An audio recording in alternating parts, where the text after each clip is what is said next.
ಹೆಬ್ಬಾಳ್ಕರ್ಗೆ city Ravi ಅಶ್ಲೀಲ ಪದ ಬಳಕೆ ಆರೋಪ. ರಾಜ್ಯಪಾಲರನ್ನ ಭೇಟಿಯಾಗ್ತಾರೆ ಬಿಜೆಪಿ ಎಂಎಲ್ಸಿ. ಘಟನೆ ಹಾಗೂ ನಂತರದ ವಿದ್ಯಮಾನಗಳ ವಿವರಣೆ.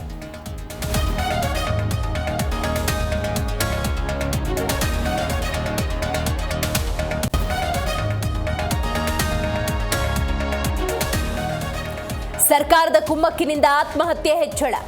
ಬಿಜೆಪಿಯವರಿಗೆ ಆರೋಪ ಮಾಡುವ ತೆವಲಿಲ್ಲ. ನಮ್ಮದು ಸಚಿನ್ ಪರ ಹೋರಾಟ ಎಂದು ಬಿವೈ ವಿಜಯೇಂದ್ರ ಗುಡುಗು.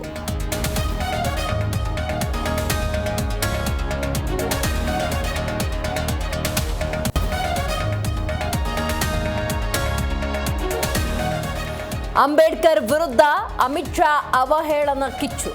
ಹಲವು ಸಂಘಟನೆಗಳಿಂದ ವಿಜಯಪುರ ಬಂದ್ಗೆ ಕರೆ.